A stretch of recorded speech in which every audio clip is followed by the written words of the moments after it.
Selamat datang di Bahasin Buku. Apa kabar semuanya? Hari ini nih kita mau ngobrolin satu buku yang judulnya aja udah, wah, langsung narik perhatian. Sayangi Dirimu, Berhentilah Menyenangkan Semua Orang. Ini karyanya Sabrina Ara. Ada subjudulnya juga nih, Memperjuangkan Hidup yang Bahagia dari Orang-orang yang Berusaha Mengusiknya. Menarik ya. Dan di sampulnya itu ada kutipan dari Paulo Coelho yang kayaknya langsung ngasih gambaran gitu ya. Jika Anda hidup untuk menyenangkan orang lain, semua orang akan mencintai Anda kecuali diri Anda sendiri. Dalam banget ya.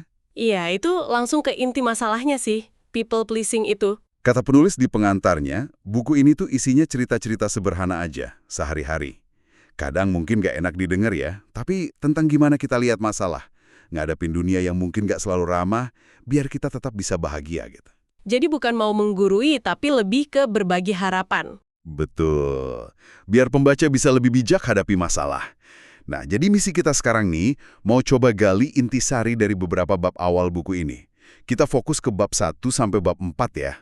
Oke. Terutama soal gimana kita berinteraksi sama ekspektasi orang, penilaian mereka, terus gimana nemuin bahagia kita sendiri di tengah itu semua.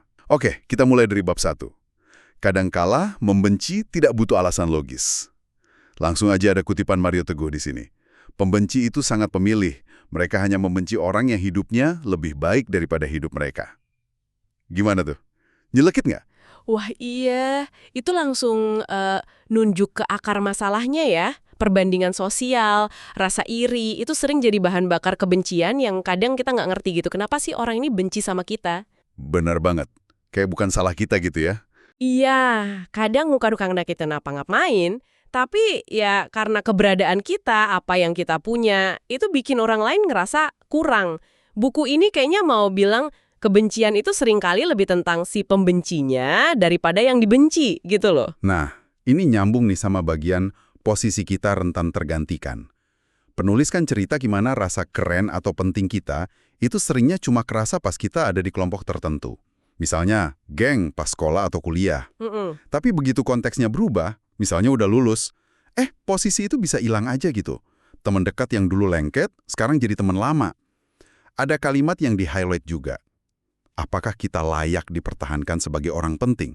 Ataukah status kita harus berubah menjadi teman lama? Itu realitas yang gimana ya, kadang pahit tapi ya emang gitu adanya. Penting buat kita sadar sih, status sosial, hubungan, itu kan cair ya, nggak permanen. Ada perubahan, kita nggak bisa selamanya jadi pusat perhatian di semua lingkaran pertemanan kan?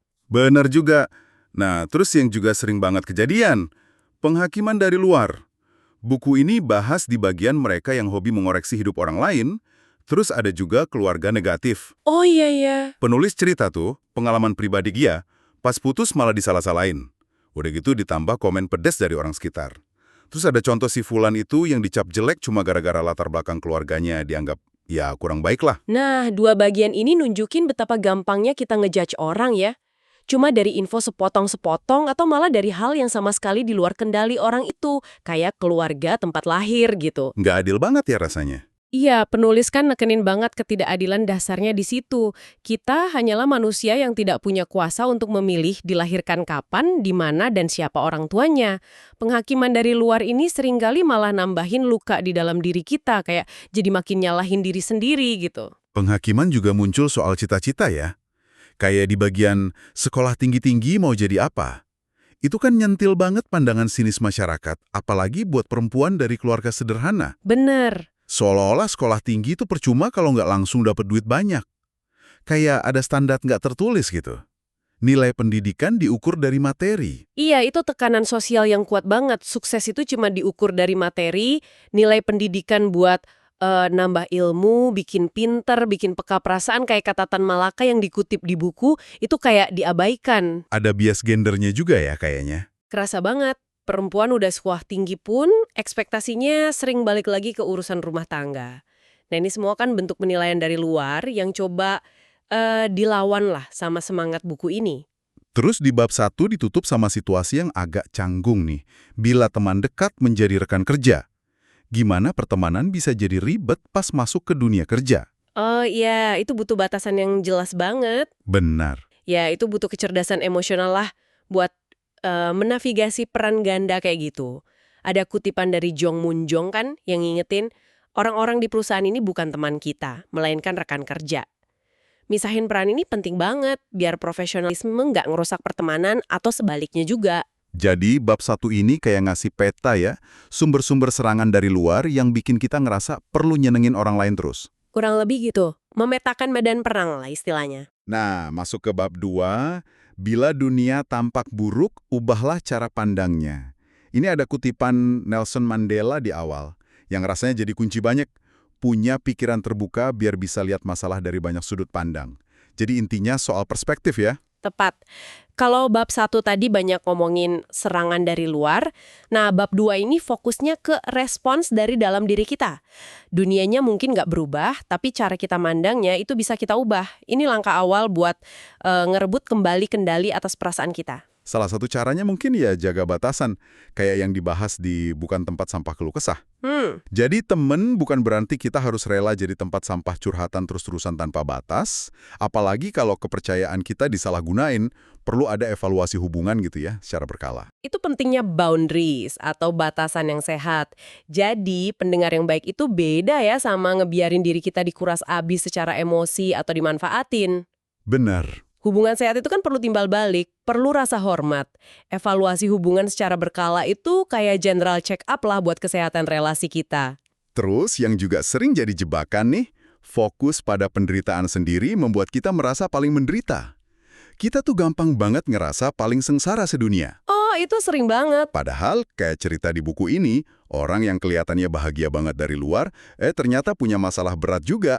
Kadang kalau kita bandingin penderitaan, malah jadi bersyukur ya. Iya, itu jebakan perbandingan sosial emang kuat banget sih. Terlalu fokus sama masalah sendiri itu bikin kita buta sama realitas orang lain dan juga potensi syukur dalam hidup kita sendiri.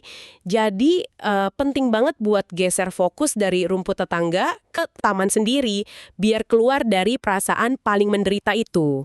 Tapi kan manusia juga butuh pengakuan ya. Buku ini bahas juga di Pil Kebahagiaan itu bernama pengakuan. Fenomena orang curhat di medsos buat nyari validasi, atau bagaimana berartinya pengakuan tulus dari pasangan. Ini bisa jadi pil bahagia, tapi bisa bikin ketergantungan juga ya. Kebutuhan buat diakui itu wajar, manusiawi kok. Yang jadi masalah itu kalau kita terlalu tergantung sama validasi dari luar sebagai sumber utama kebahagiaan. Jadi nggak sehat gitu ya? Iya. Pengakuan tulus dari orang terdekat emang berharga banget. Tapi kalau ketergantungan berlebihan sama like atau komen di medsos, itu bisa bahaya. Buku ini kayaknya mau ngingetin kita buat nyari sumber bahagia yang lebih stabil dari dalam diri sendiri. Nah, sambil kita mikirin soal perspektif sama validasi internal dari bab 2 ini, mungkin ini pas banget nih buat ngingetin Anda semua yang lagi dengerin. Boleh-boleh. Kalau Anda ngerasa obrolan kita soal buku ini bermanfaat, nambah sudut pandang baru, wah, jangan ragu buat kasih like ya, terus di-share juga ke teman-teman Anda. Siapa tahu ada yang butuh juga kan? Betul. Dan kalau ada buku lain yang menurut Anda seru buat kita bedah bareng kayak gini, tinggalin aja judulnya di kolom komentar. Kita seneng banget dapat rekomendasi. Iya, ditunggu ya rekomendasinya. Dan pastinya, jangan lupa subscribe channel ini, biar nggak ketinggalan obrolan seru kita selanjutnya. Oke, kita lanjut ya. Lanjut! Yang menarik juga di bab 2 ini, pandangan soal konflik. Ada di bagian konflik tak selalu buruk. Biasanya kan kita mikir, hidup ideal itu ya damai, tentram, tanpa konflik. Anggapan umumnya gitu ya. Tapi buku ini bilang, konflik itu justru bisa jadi sinyal ada masalah yang perlu diberesin. Dan kalau dikelola dengan benar, malah bisa menghidupkan jiwa demokratis. Gimana tuh? Ini perspektif yang agak menantang, tapi masuk akal banget sih. Kalau kita ngehindarin konflik terus-terusan, itu bisa jadi bom waktu. Oh gitu ya? Iya, konflik yang dihadapi secara konstruktif itu justru maksa kita buat komunikasi, buat ngertiin perbedaan, cari solusi bareng. Justru kemampuan ngelola konflik inilah yang jadi ciri hubungan sehat. Bukan berarti nggak ada konflik sama sekali. Masuk akal. Terus di akhir bab 2 ada analogi klasik. Hanya karena kau benar, bukan berarti aku salah. Yang soal orang buta megang gajah itu. Ah, iya, itu bagus banget. Ngingetin kita kalau beda pendapat itu seringnya ya cuma karena beda sudut pandang aja. Analogi itu kuat banget buat mendorong empati sama kerendahan hati lah. Kebenaran versi kita itu seringkali cuma sepotong dari gambar besarnya. Jadi kemampuan buat ngeliat dari kacamata orang lain itu kunci buat ngurangin konflik yang nggak perlu dan buat ngebangun pemahaman bareng. Ini nyambung banget sama pesan utama bab 2 soal pentingnya cara pandang. Oke, oke. Nah, sekarang kita lompat ke bab 3. Jangan berusaha terlalu keras supaya seseorang berubah. Ini kutipan pembukanya dari Rumi, bagus banget. Kemarin saya pintar, jadi saya ingin mengubah dunia. Hari ini saya bijaksana, jadi saya mengubah diri saya sendiri. Fokusnya langsung geser total ke dalam diri ya. Dua fokus ke respon internal kita lewat perspektif. Nah, bab 3 ini langkahnya lebih jauh lagi. Udah stop proyek memperbaiki orang lain. Haha, proyek ya. Iya kan, sering gitu. Energi kita mending dipakai buat memperbaiki diri sendiri. Itu lebih realistis dan lebih dalam kendali kita. Salah satu godaan buat ikut campur urusan orang kan gosip ya. Dibahas juga di penjual gosip. Gosip itu emang kayaknya enak, bikin anget obrolan, tapi bisa jadi candu dan ngerusak. Betul. Buku ini nyaranin buat ngehindarin orang tipe begitu. Iya, memahami kenapa sih orang suka gosip mungkin karena dia nggak aman, kurang happy, atau butuh koneksi sosial aja. Itu bisa bantu kita nyikapinnya. Ngehindarin lingkaran gosip itu bukan cuma buat jaga hubungan baik, tapi juga jaga energi kita biar nggak habis buat hal negatif gitu. Terus ada penegasan juga di usaha memperbaiki masa lalu, sama kapan berhenti menyuapi kemalasan orang lain. Kita nggak bisa ubah masa lalu ya kan? Dan kita nggak bisa maksa orang lain berubah kalau nggak ada niat dari dianya sendiri. Contoh, ibu yang manjain banget anak dewasanya yang males itu, relate banget pasti banyak yang ngalamin. Iya, itu nyorot dua hal penting. Pertama, acceptance atau penerimaan terhadap apa yang nggak bisa diubah, kayak masa lalu. Kedua, bahayanya enabling behavior. Apa tuh enabling behavior? Itu kayak kita membolehkan perilaku negatif orang lain terus terjadi dengan cara membantu secara berlebihan. Kayak si ibu tadi. Bantuan yang sebenarnya kadang justru dengan ngebiarin orang itu ngerasain konsekuensi dari perbuatannya, biar dia termotivasi berubah dari dalam. Kuncinya di kesadaran internal orang itu, bukan paksaan dari kita. Dalam juga ya. Terus ada alasan klasik nih. Aku memang seperti ini. Sering dipakai jadi tameng biar nggak mau berubah atau nggak toleran sama perbedaan. Ah, itu andalan banget ya. Iya kan? Buku ini ngakuin sih kalau tiap orang unik, tapi ngingetin juga, keunikan itu bukan alasan buat ngebolehin perilaku negatif. Nah, ini penting banget buat dibedain antara nerima keunikan orang sama memaklumi perilaku buruknya. Ya memang tiap orang beda, tapi perbedaan itu nggak ngasih izin buat nyakitin orang lain atau nolok buat berkembang. Tanggung jawab mah tetap ada seunik apapun kita. Dan ini nyambung ke hubungan. Ada kritik di belakang kita bukan latar belakang orang lain. Kita nggak bisa nuntut pasangan berubah sesuai latar belakang kita atau kemauan kita, karena kita kan nggak tahu sepenuhnya masa lalu yang ngebentuk dia. Ya, nerima pasangan atau siapapun lah apa adanya, termasuk bagasi masa lalu mereka, itu inti hubungan sehat. Kalau kita maksa cetakan kita ke orang lain, ya pasti bakal ada penolakan, ada konflik. Bab ini benar-benar nekenin batasan pengaruh kita ke orang lain. Bab 3 ini ditutup dengan pembahasan soal pencuri rasa percaya diri, yang bisa datang dari keluarga, lingkungan sosial, atau pasangan yang nggak suportif. Ada kutipan yang nendang banget. Bila seseorang yang berdiri di sampingku tidak bisa bertahan dengan caraku berkembang, maka bukan pilihanku untuk tetap tinggal. Wah, itu penutup yang kuat ya, buat bab yang fokusnya ke diri sendiri. Ngenalin dan menjauhin pencuri rasa percaya diri, itu bagian dari menyayangi diri. Kita punya hak milih lingkungan dan hubungan yang dukung pertumbuhan kita, bukan yang malah bikin kita kerdil. Bener banget. Oke, akhirnya kita sampai di bab 4. Cara menghadapi dunia yang tak selalu ramah. Kutipan pembukanya agak keras nih. Bila kita tidak keras pada dunia, dunia yang akan keras kepada kita. Ini maksudnya kita perlu jadi tangguh kan ya, bukan jadi jahat. Tepat sekali. Ini soal resiliensi, soal ketahanan mental.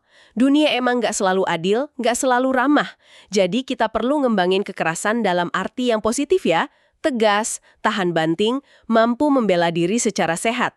Biar nggak gampang kegilas sama realitas. Dan lagi-lagi muncul soal perbandingan di apakah kesenjangan harus diadu. Fokus kesengsaranya diri sendiri pas lihat kelebihan orang lain di medsos, itu bisa bikin kita egois. Iya, buku ini konsisten banget ngingetin bahaya perbandingan sosial yang nggak sehat itu. Fokus aja sama perjalanan unik kita sendiri. Jangan terus-terusan ngadu nasib atau ngerasa paling menderita. Itu kunci jaga kewarasan di dunia yang penuh pamer kesenjangan ini. Dan pentingnya empati ditekenin lagi di kau hanya tidak pernah berusaha memahami. Kebiasaan kita ngejudge tanpa coba ngerti konteksnya. Hmm, Kayak ngatain orang bucin cuma gara-gara dia sedih nggak ketemu pacar. Padahal kan kita nggak tahu ceritanya. Nah, ini inti dari banyak konflik antar manusia. Kurangnya usaha buat memahami. Sebelum ngasih label atau ngeremehin, coba dia tanya dulu. Atau bayangin kita ada di posisi dia. Pengalaman orang kan beda-beda, subjektif. Apa yang sepele buat kita bisa jadi penting banget buat orang lain. Terus ada pengingat yang manis nih di reward untuk diri sendiri. Pentingnya kita ngasih apresiasi buat kerja keras kita sendiri. Ada kalimat kunci. Sejatinya, seseorang akan mampu menghargai orang lain dengan tulus, hanya setelah ia selesai dengan urusan menghargai diri sendiri. Self-reward ini bukan soal manjain diri ya, tapi lebih ke bentuk self-care dan validasi dari dalam. Gimana kita bisa tulus hargain orang lain kalau kita aja nggak hargain diri sendiri? Benar juga ya? Jadi fondasinya dulu. Iya, fondasinya. Hargai usaha diri sendiri. Sekecil apapun itu, bisa ngebangun energi positif dari dalam loh. Terus yang juga menarik soal sikap diam. Di bagian tabiat buruk akan sulit berubah. Ada contoh suami yang ngeremehin kerjaan istri di rumah. Kadang diam aja tuh nggak cukup, malah bisa diartiin kita setuju. Betul. Diam tidak selamanya emas. Kadang pas ngadepin pandangan atau kebiasaan buruk yang rugiin, komunikasi asertif itu lebih efektif. Asertif itu gimana? Ya, kita nyatain ketidaksetujuan kita atau nunjukin kesalahan pandangan orang itu secara jelas tapi tetap sopan. Itu lebih baik daripada diam pasif yang bisa disalahartikan. Ini bagian dari keras pada dunia tadi. Berani ngomong buat diri sendiri. Nah, ini nyambung langsung ke bagian terakhir. Hanya berada di rumah bukan berarti kami seorang pemalas. Ini kayak pembelaan buat ibu rumah tangga atau pekerja remote ya, yang sering dianggap nggak kerja keras. Ini pembelaan yang penting banget sih, untuk berbagai bentuk kontribusi yang seringkali nggak kelihatan atau diremehin. Jadi, hargai semua bentuk pekerjaan dan usaha, tanpa kejebak stereotip. Itu bagian dari ngebangun dunia yang lebih adil dan empatik. Dunia yang nggak terlalu keras sama mereka yang perannya beda. Jadi kalau kita rangkum nih perjalanan dari bab 1 sampai 4 buku, Sayangi Dirimu, Berhentilah Menyenangkan Semua Orang ini, kerasa banget ya alurnya. Iya, mengalir ya. Mulai dari kita kenalin dulu nih serangan dari luar, kayak kebencian tanpa alasan, penghakiman, itu di bab 1. Terus kita geser ke dalam, gimana ngelola respons kita lewat cara pandang dan batasan di bab 2. Lanjut lagi, kita sadar batas kemampuan kita buat ngubah orang lain, jadi fokus ke diri sendiri aja. Itu bab 3. Sampai akhirnya di bab 4, kita bangun ketangguhan dan strategi buat ngadepin dunia luar yang gak selalu ramah itu. Tepat sekali. Semua benang merahnya itu ngarah ke penguatan diri dan keberanian buat netapin batasan. Demi apa? Demi menyayangi diri sendiri. Dari ngenalin masalah di luar sampai ngebangun solusi di dalam dan strategi hadapin kenyataan. Bener. Dan ini mungkin bisa jadi bahan pemikiran nih buat Anda pendengar kami setelah dengerin semua ini. Coba deh direnungin sebentar. Batasan spesifik apa sih mungkin dalam hubungan, kerjaan, atau bahkan sama diri sendiri yang paling Anda rasa perlu dibangun atau diperkuat sekarang ini? Biar bisa lebih jadi diri sendiri, lebih sayang sama diri sendiri. Batasan macam apa yang paling mendesak buat Anda saat ini? Pertanyaan yang bagus banget buat dibawa pulang dan direnungkan ya. Oke deh, kayaknya udah cukup banyak yang kita kupas dari buku ini. Terima kasih banyak udah nyimak obrolan kita kali ini. Semoga bermanfaat ya. Semoga ada percikan inspirasi atau penguatan yang bisa Anda ambil. Sampai jumpa lagi di pembahasan menarik lainnya ya. Dadah!